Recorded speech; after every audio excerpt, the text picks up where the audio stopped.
उधर सहारनपुर में जनसभा को संबोधित करते हुए रक्षा मंत्री राजनाथ सिंह ने विपक्ष पर जमकर हमला बोला। उन्होंने कहा कि नरेंद्र मोदी की अगुवाई में देश आगे बढ़ रहा है। तीसरी बार बंपर बहुमत की सरकार बीजेपी बनाने जा रही है।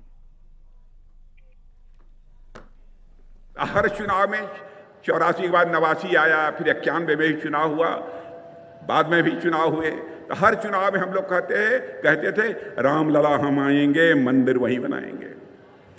तो कांग्रेस के लोग और सपा के लोग कहते थे, बसपा के लोग, ये भाजपा वाले जनता की आंखों में धूल झोंकते हैं। जब चुनाव आता है तब रामलला को परेशान करते हैं कि रामलला हम आएंगे और अयोध्या की धरती पर मंदिर बनाएंगे। लेकिन यह भी कहते थे मंदिर बनाएंगे लेकिन तारीख नहीं बताएंगे।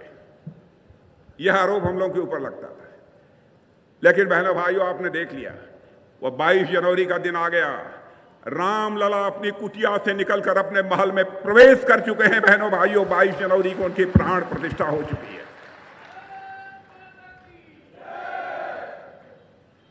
यानी हम कहेंगे वह करेंगे। यह हमारा चरित्र है। देश की जनता के लिए क्या किया है, मैं दावे के साथ कह सकता हूं कि हमारे प्रधानमंत्री मोदी जी ने जो कुछ भी देश की जनता के लिए किया है, आज तक किसी ने भी देश की जनता के लिए उतना काम नहीं किया है, डंके की चोट पर मैं कह सकता हूं।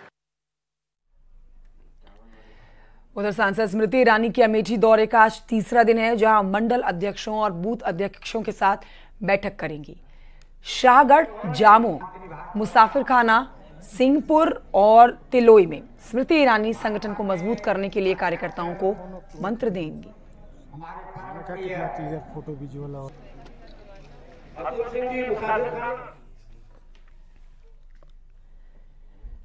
भ्रामक विज्ञापन पर रामदेव को सुप्रीम कोर्ट से बड़ा झटका लगा।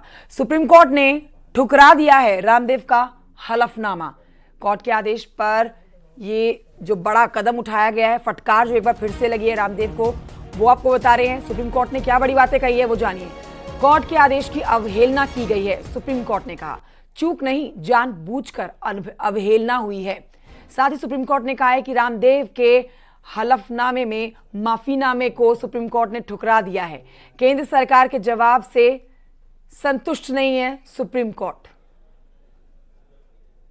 विज्ञापन के मामले में पतंजलि और एलोपैथ के बीच के विवाद के मामले में रामदेव की मुश्किलें कम होती नजर नहीं आ रही हैं। आपको बताते हैं ये विवाद क्या है। विवाद एक्चुअली जो कोरोना के दौरान कोरोनिल दवाइयों के विज्ञापन से जुड़ा ये पूरा मामला है, और इस पूरे विज्ञापन को लेकर अगर देखा जाए तो आईएमए की तरफ से एक शिकायत दर्ज कराई गई और उसमें कहा गया कि जिस तरह बाबा रामदेव के द्वारा एलोपैथ को लेकर भ्रामक विज्ञापन जारी किया जा रहा है वो गलत है। बहरहाल इस पूरे मामले में सुप्रीम कोर्ट ने बाबा रामदेव को फिलहाल नोटिस भी जारी किया था, जिस नोटिस के बाद बाबा रामदेव ने इसमें हलफनामा जो जारी करना था, जो दायर करना था, उसमें उन्होंने देरी से दायर किया। और उस हलफनामे को दायर करने के बाद भी बाबा रामदेव का इस पूरे मामले में बहुत कैजुअल अप्रोच दिखा।